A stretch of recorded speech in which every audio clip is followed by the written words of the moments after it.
Let's begin the conversation around national security. But let's get your view because the Senate at some point, you had a summit on security. The House of Representatives also had a summit on national security. From your own point of view, what are you hearing or what do you know? What can you tell Nigerians that is a major problem of insecurity in Nigeria? If there's any issue that the National Assembly has continually discussed and analyzed and spoken about, is the issue of security. I think Nigerians, the major problem we have, I guess, is the fact that we have refused to tell the truth to ourselves.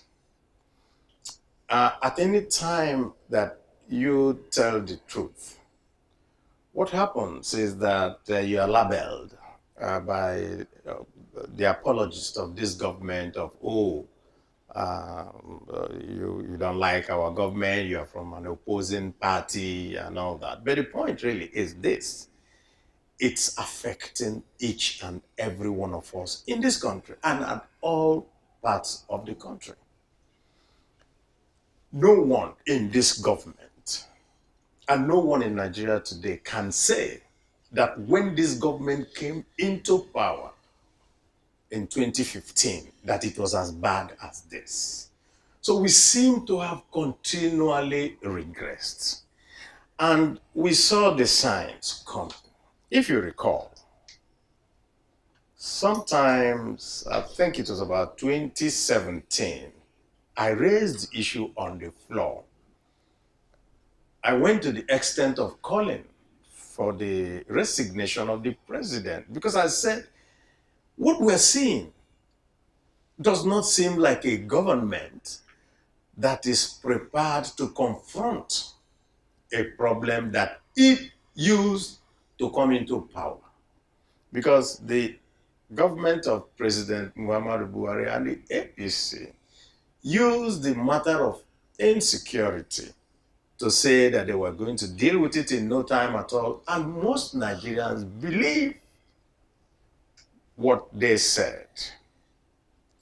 But we now saw from that time that what was going on was that an escalation, first of the Boko Haram problem, second of the purported herder-farmer clash, then of instigations of violence in all the southern parts of the country.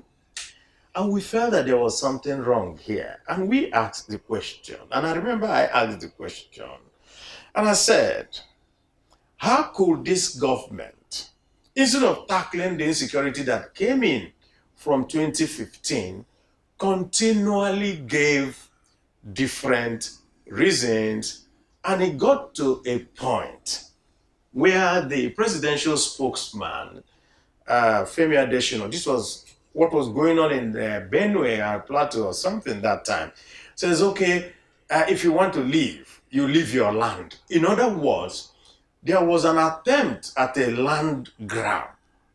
And rather than the government to say, this is wrong, this is not the Nigeria we know, this is not how we are supposed to tackle the problem, people were told by this government, your land or your life. And of course, Did they really say that? I remember the quote by Femi Adesina. He said, will it rather not be better that you're alive than to hold on to your land? So what does that mean? Is it your land or your life? This was 2017, 2018. And so we are progressively, and then all of a sudden, we now had shifting from at the time that we were getting to the elections of 2019, there seemed to be a lull, if you recall. And immediately after the elections of 2019, and President Buhari was declared winner again, there was another explosion, this time towards the northwest. And we saw a rebranding of these terrorist influence attacks. And so they now started being called bandits. And so we found that at all times, efforts were being made to not to tackle the problem head on, as it were, but at all times, efforts were being made. People were being pacified.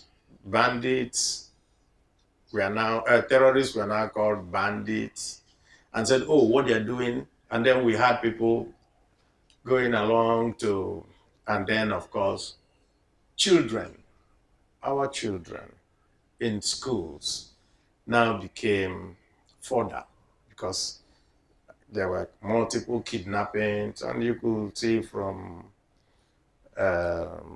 Dapchi to Kankara to Jangibwe to, I mean, all over. And it still continues up to today. Ransoms were being paid. And then we got to even the point where we saw a state governor meeting with these terrorists. And they were brandishing their guns, and we were saying there was a negotiation going. Of course, no no blackmailer gives up. You see, once you continue to pay, he will continue what he's doing. And that's exactly what has happened with payment of ransom. But the point really is that all over the country, we now saw an upsurge of people carrying military-grade weapons, following cattle, and then attacking communities, doing kidnappings, and creating a general state of insecurity and fear. So people could no longer go to farms in the food belt of the country, which is Benue, southern Kaduna, all the way down coming towards Niger, Enugu, and then parts of the west. And so what most of us feel today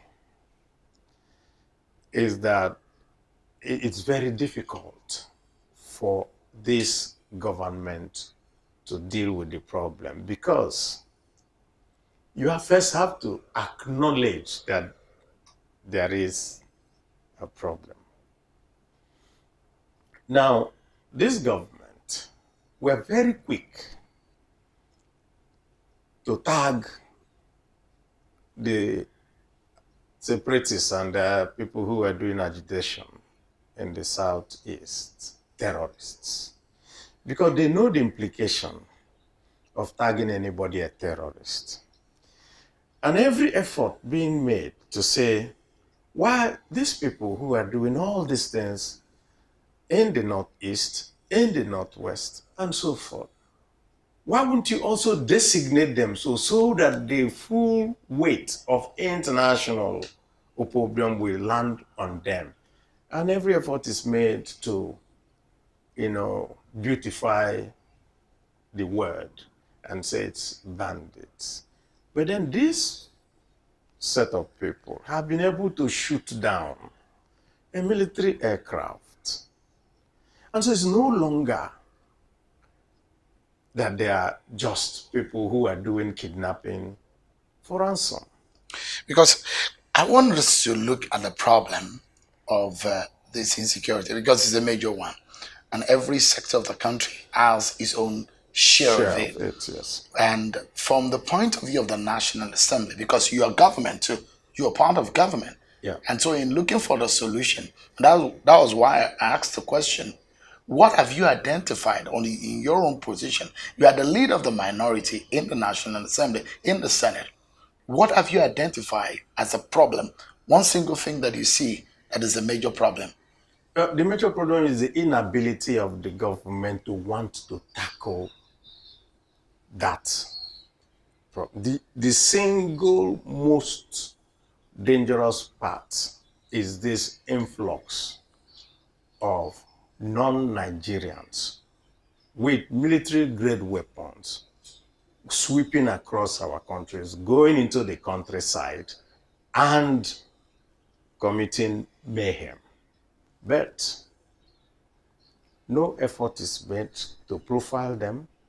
No effort is made to make sure that there is a counter surge against them.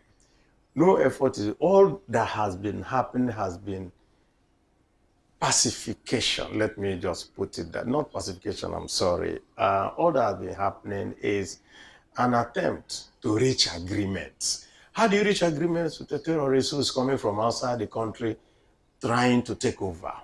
Because you see what's going on in the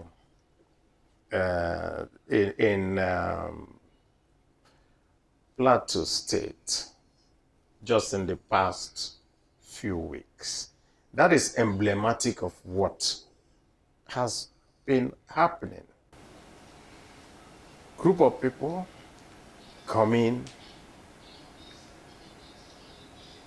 sack a community, and then if the community fights back, then our own security people fight the community for defending themselves. So it's something that you just cannot the National Assembly did a security summit. The Senate did a security summit. That was when the previous leadership of the armed forces were there. We brought out certain resolutions and everything that they said bordered on, we don't have enough equipment, we need to recruit more men, and we approved everything. And after that was done, a report was brought and it was taken to Mr. President. When we were debating it, part of this thing was a rejigging. And when they say rejigging, of course, at that point, people felt that the leadership at that time no longer, the leadership of the military, no longer had the confidence of those that were following them, and meant that maybe we needed to change the coach, let's just put it that way. But that has been done. You don't think there is any improvement? I have not seen any measurable improvement in the sense that Nigerians feel safer. I don't think anyone does. On the contrary, every day brings a new challenge. And we really think that the government has just doesn't have the capacity to do it anymore. Yeah. Because one of the things that the present administration has said is that this problem wouldn't have gotten to this problem had your government of the PDP before 2015 spent the monies meant for military hardware for what it was meant, not to have been stolen. Those are the accusations against the PDP government.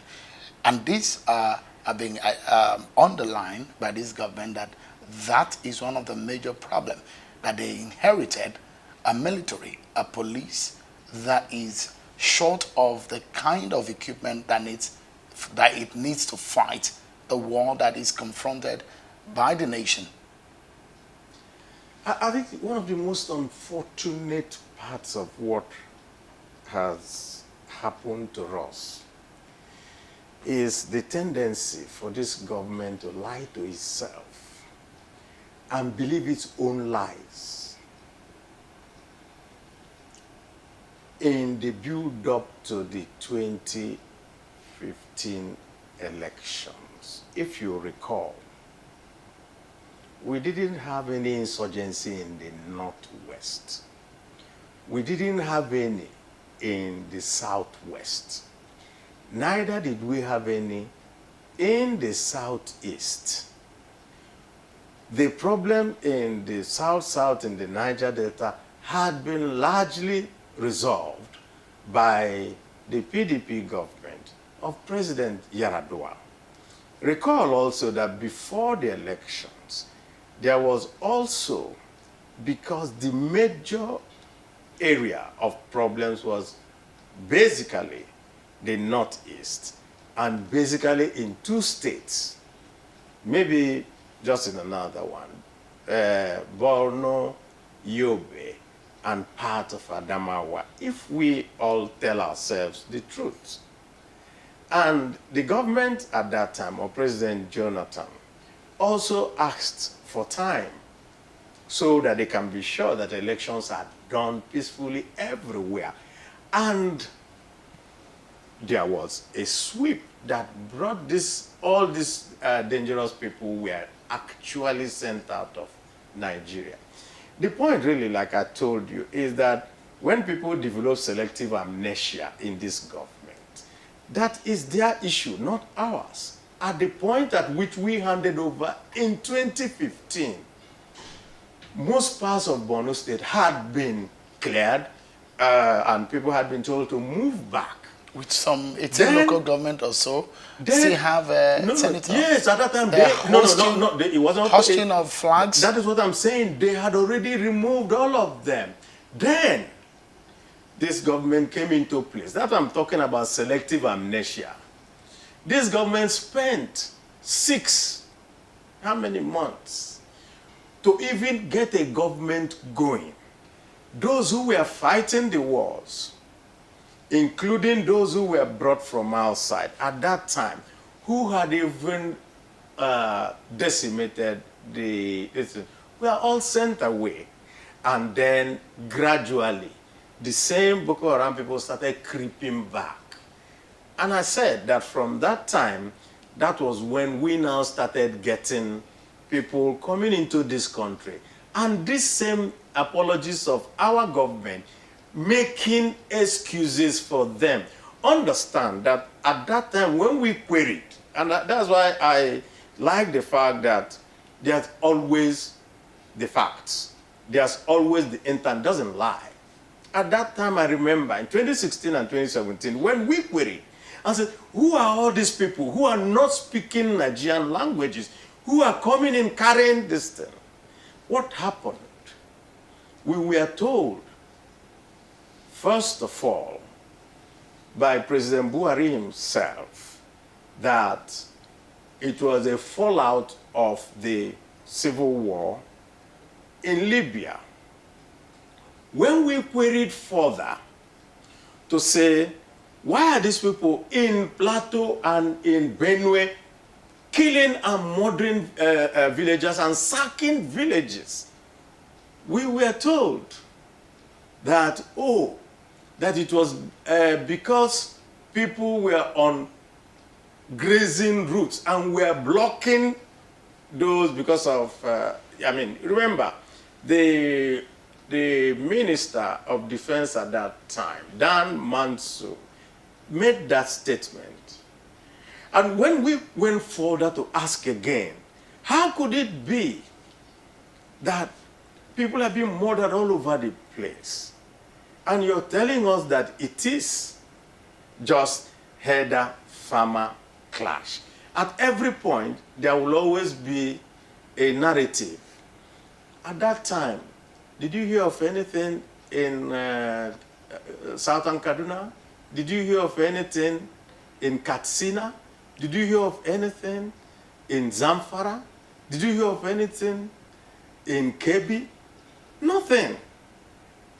A safe country was handed over to APC. And in the past 6 years of APC, all this safe country has now turned into a killing field for Nigerians everywhere. We can argue endlessly about it. but the facts cannot be controverted. What do you see as a possible solution? If, for example, you are given the opportunity to turn this around and fix the security situation in the country, what would you do? The first thing is that I get those who know what to do the work. I don't now introduce nepotism into the security architecture. Understand this, Shehu. And I would like Nigerians to controvert me on this if I'm lying. I remember that when the appointments were being made in the security agent, and we said, no, something is wrong here. How could we just continue to put just a particular set of people from a particular side of the country, from a particular religion, that this is a secular country and multi-ethnic country? One of the very key phrases that was always used at that time was, oh, leave the president to make his appointments for those that he trusts. We don't care whether they come from one kitchen, so long as he trusts those. And we said no. Certain things you have to do on competence. So, if I need to do a surgery in my eye, I'm not going to go and find a native doctor to come and do it.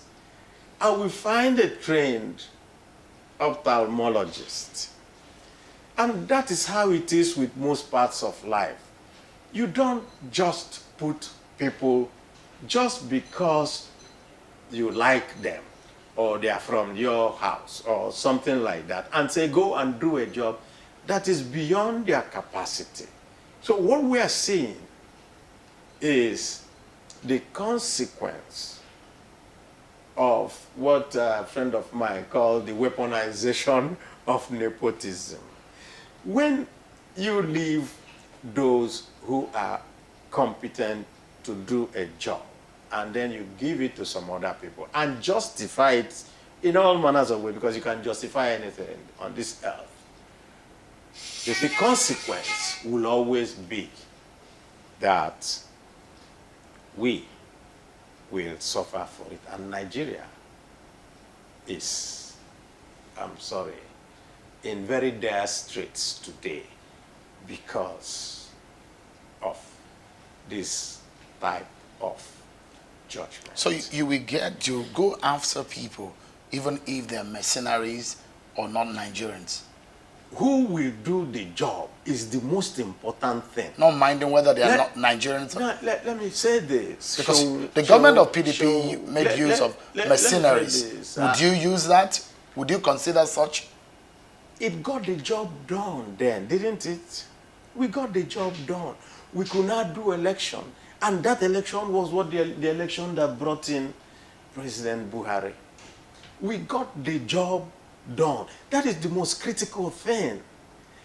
The most critical thing today, look, one of the things that pains me personally, and I've had discussions with friends of mine who are in the military, and every time I say this, the Nigerian military went to Congo, imposed order in Congo in the 60s.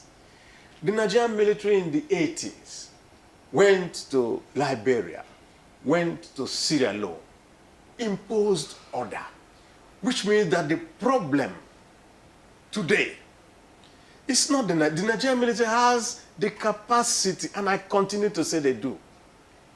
But somebody on Channels Television, too, gave us a hint of what the problem was, which is that the military has to work under the leadership of the civil authority.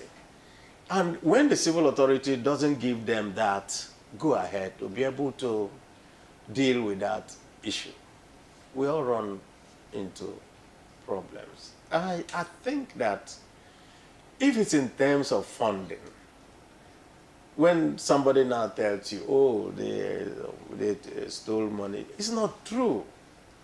You mean It's monies were not stolen? I said that it is not, that is not the reason why we are unable, because we also found out that whatever little success that was done at the early part of this administration, it was the arms and ammunition that was bought by the PDP government. Are you saying that monies were not being carted away from the NSA's office? These were allegations made, and they were taken to court. That there were monies that are being given by people, and some people owned up to it, that they actually took those monies. You know what goes on, and I think I don't want you also to fall into that trap. The trap is, under Jonathan, we voted $2 billion. I was part of the Senate that done that, and they bought equipment for this. If a few people, their fingers were found in a few fries, is that what you will say, that the whole money was stolen? It wasn't. A lot of money was stolen. Millions in dollars. See, that is the problem. That is the problem with this narrative. Sheer incompetence is now being subsumed under a phantom people stole money. And I say it is sheer incompetence. Are you saying monies were not stolen? No, Sean, you're misunderstanding me.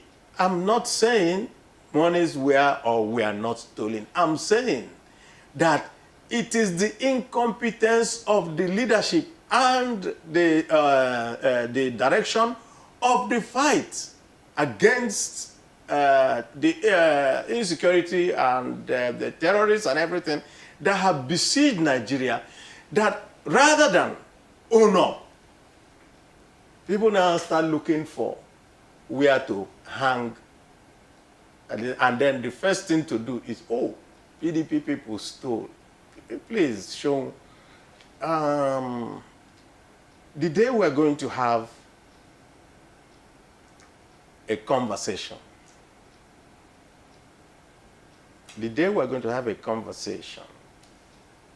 on the amount stolen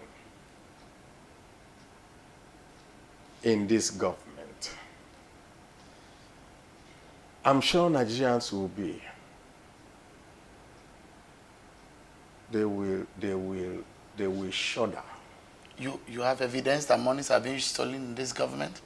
So I say, when that conversation will come, usually conversations come when a government leaves power, because people, whistleblowers, all manners of people who could talk, will find it very difficult to do so while they are still the perpetrators inside that government. So I don't want us to cover the failings of those who have the critical responsibility of our security on saying PDP did what. Let's put it this way, Sean, 6 years, assuming anything went wrong before 6 years, things have progressively gotten worse. How can you now turn around and blame it on what happened 6 years ago? The reason why you came into power, you told us, was, I'm a general. I have the wherewithal. I know the way to tackle this problem. And Nigerians say, fine, this is our biggest problem. Let's give you that opportunity. And since that opportunity had been given till today, what have we had? Right. It has been one excuse after another. But I think there was a famous United States president, I think Harry Truman, who says, the buck stops on my table. We now have a president that every effort is made to say that the buck doesn't stop on his table. And we say no. The reason why you are elected with your government and given the full reins of power is that everybody expected improvement. We didn't expect that it will get worse. Let me take you to the southeast, where you're representing your people from Abia State. And there is also a share of some of these elements of insecurity.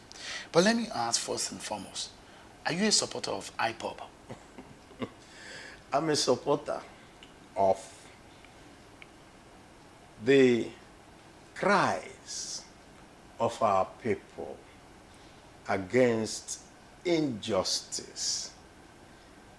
Against injustice. Last, I think it was on Friday, so I was chairman of a book launch, Children of Biafra. It was a book, or it's a book, about the Biafran War, seen through the eyes of a child. So several people wrote their childhood experiences. Very, very poignant book that everybody needs to read. Because children don't cause wars. It's us elites going around trying to do it. And in my statement, because I was chairman of that book launch, I said that a short while ago, former Vice President Atiku Abubakar made a statement, whether jokingly or not, and that statement was that the actions and the policies of this government, present government, is turning everybody into a Biafran. So, and I just looked at that statement, and what did he mean by that statement? He just said, everybody complaining about injustice, everybody complaining about marginalization, everybody complaining about the rampant nepotism, everybody complaining. So I stand with my people. Even if it is IPOB. You said you stand against injustice. Against injustice but with even my if it's people. IPOB or anything. There are several groups. One of the biggest, I'd say, problems that the media also has is that they tag everything IPOB. In the Southeast, you won't believe it, that there are more than 30 different separatist organizations. IPOB, MASOB, there are so many. Which of them? And each one of them comes back to the same thing. But I have also said to myself,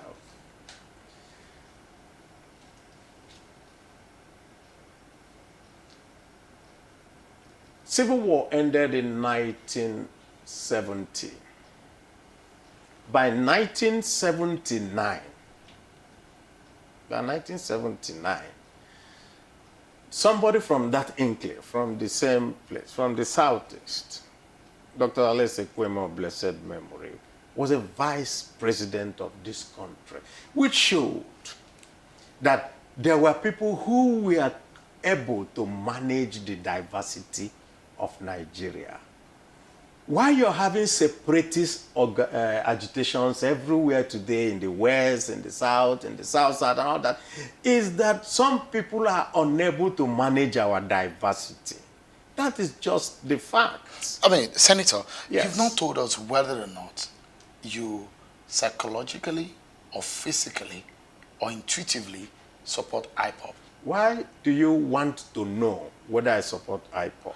Okay. I want to know. I want to know whether you ideologically also... It looks to you, no. I'm asking because you've not answered it. That's why I'm bringing it back again. Let me also say this. So if it looks to me like you want to put everybody in one bracket. This one is an IPOB ban. No, this one is a Mason. No, I'm just asking a question, Senator. No, that's what you're doing. No, I'm just asking a question. If you do, maybe ideologically you support. I have asked you. I have said There is nobody from the Southeast that I know who does not feel that the way that people from the Southeast are treated today. That's why I brought back what happened immediately after the Civil War. Treated today. Do not feel that there is something fundamentally wrong, which should be resolved. And unless it's resolved, you will always have this. We will get to that issue. Do you regret standing surety for Nnamdi Kanu? Not at all. I've even said in another interview, I think it was on TV, said that if the secretary had the same thing today, I will still stand surety. Because, Sean, what was the problem?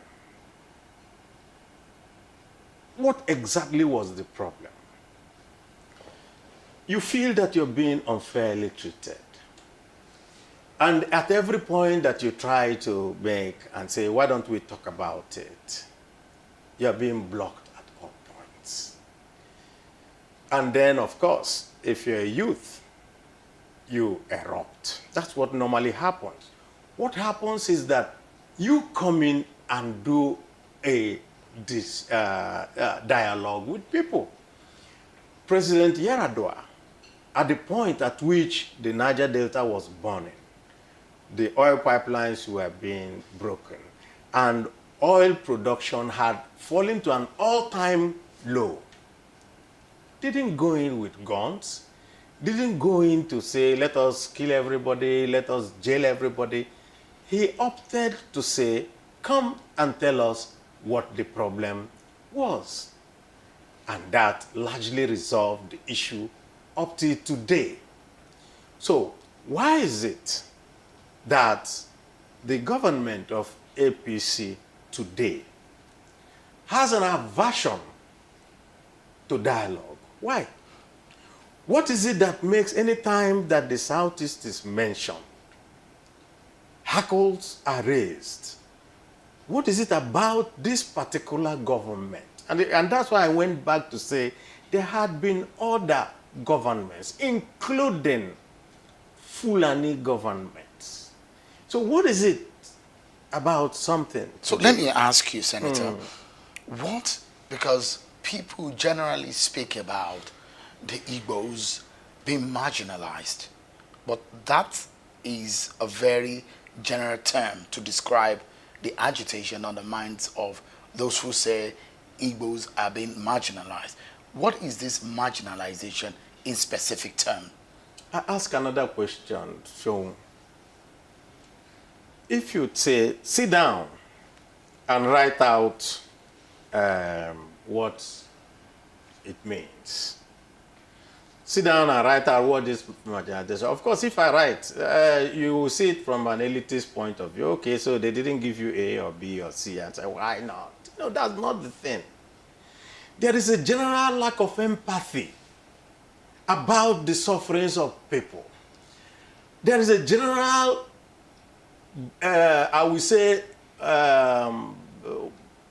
closure of the space for business and every other way that people see when they live in a country. At the point at which, even as at today, there are more police checkpoints in the Southeast than in the Northeast, where the problems are, than in the Northwest. You will never believe it.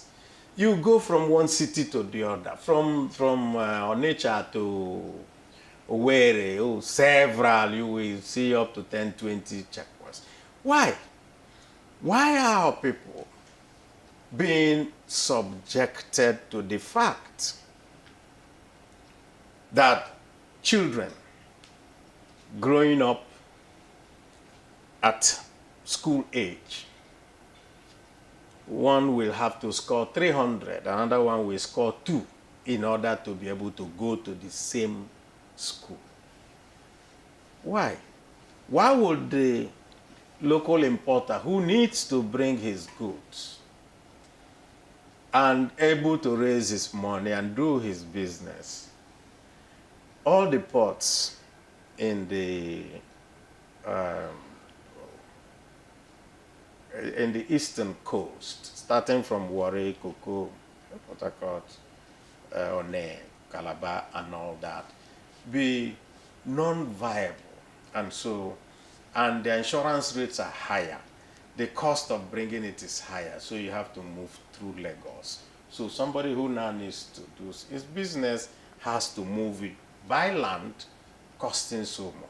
Why is it shown that there is a master plan for railways and efforts and monies are borrowed to do standard gauge lines on the western corridor, and then you're told that on the eastern corridor, which starts from Port Harcourt and goes all the way to Maiduguri, because it goes through the heartland of the south, it shall say, oh no, what we are just going to do is to rehabilitate the old one, forgetting that in the same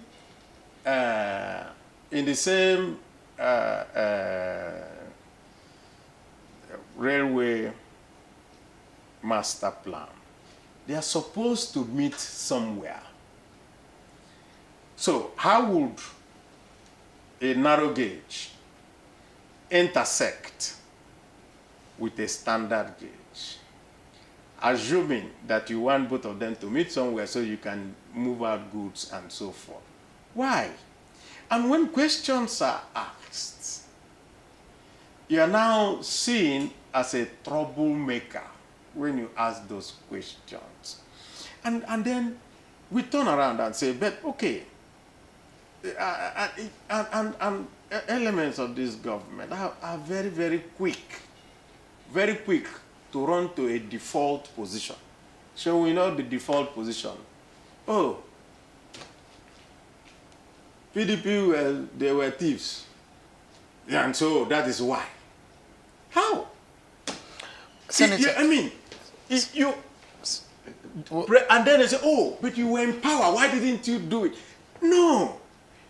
Government is supposed to be a continuum. So I do my good, you come in, you improve it. Another one comes in, he improves on that.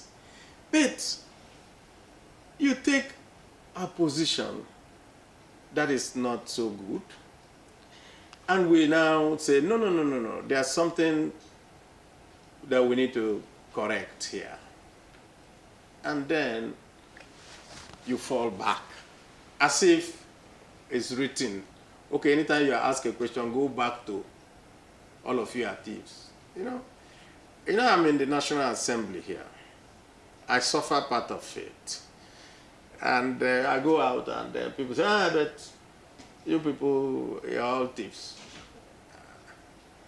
What do you do? Would an Igbo president resolve this matter in 2023? Let me put it this way, Sean.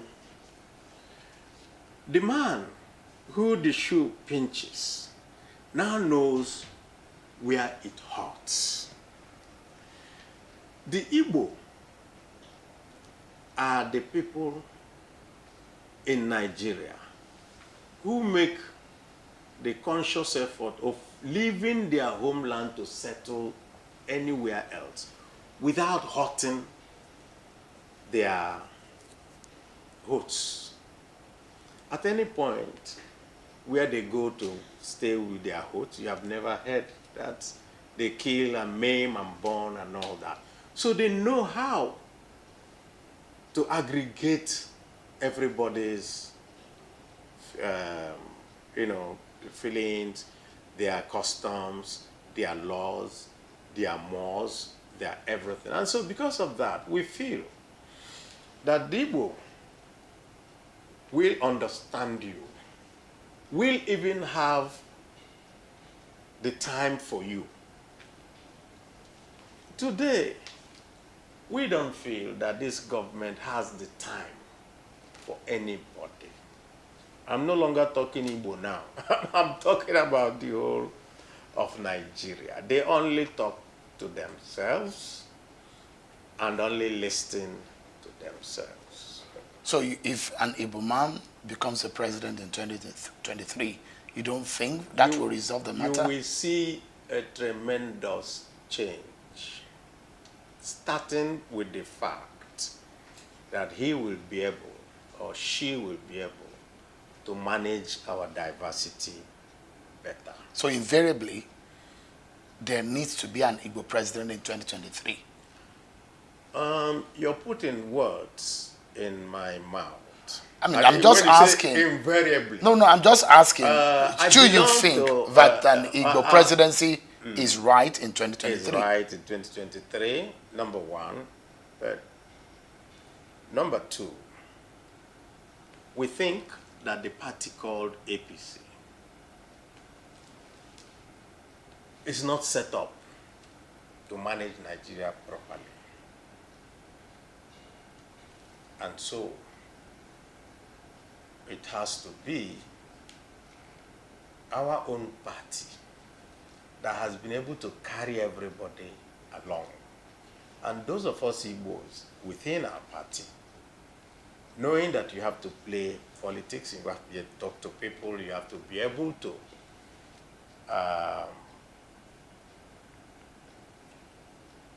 let people see your own point of view and buy into your vision, are doing the consultations now. And you think PDP is making that concentration? Because Yes. what we are understanding is that PDP has ceded the presidential slot to the North in 2023. I do not think so. I've been part of all the negotiations and the talks going, and I have never seen where there was any such ceding. Should I that don't happen? think so. Should that happen? How would that sit with you? If my party will make a decision, then it is at that time that I will make my own feelings known, not to preempt, because when one of the biggest problems we do is that we try to shape our narrative as if we are giving ultimatums. Because when should that happen, then this happen. That's giving an ultimatum. So that's not how to do a negotiation. Your name had come up in conversations as a possible candidate for your party in 2023. Should that lot fall on you? What would you do? I would, if it falls on me.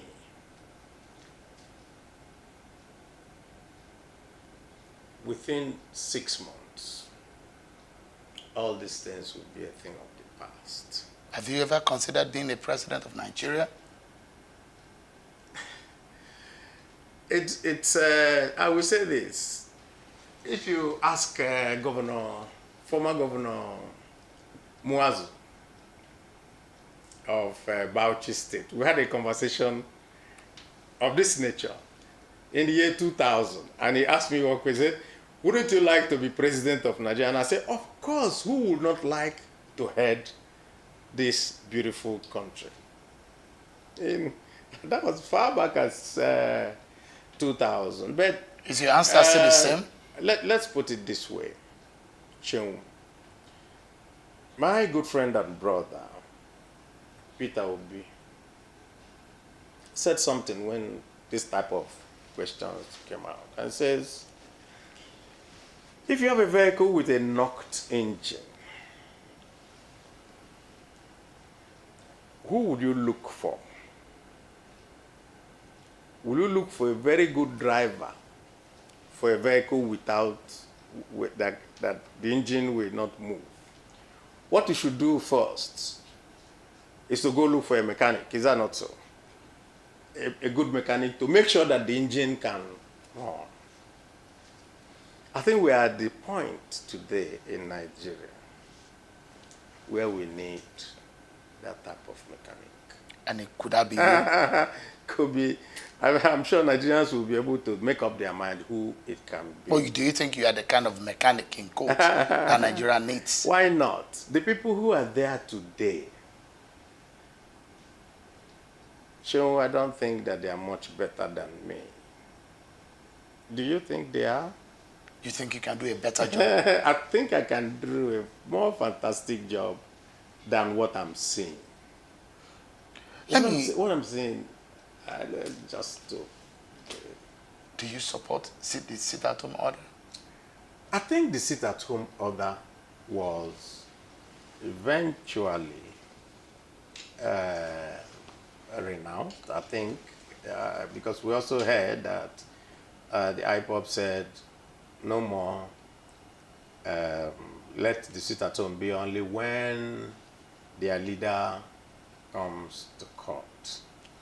But we find that subsequent to that time, after that time, that people still sit. Generally, there's a form of compliance.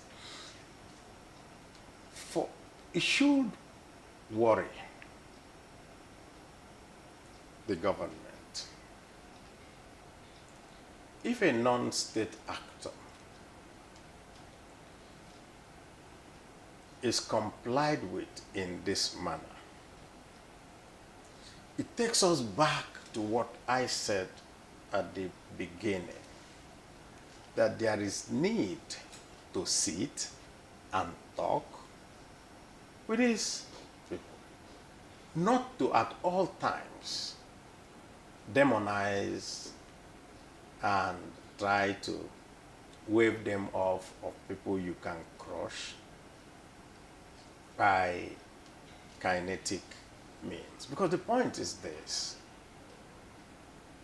if you're a discerning person, you should ask yourself, why? Why do people steal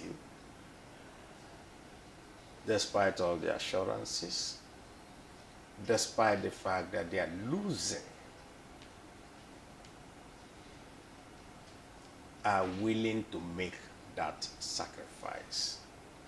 In other words, you can crush people physically, but you cannot crush an idea.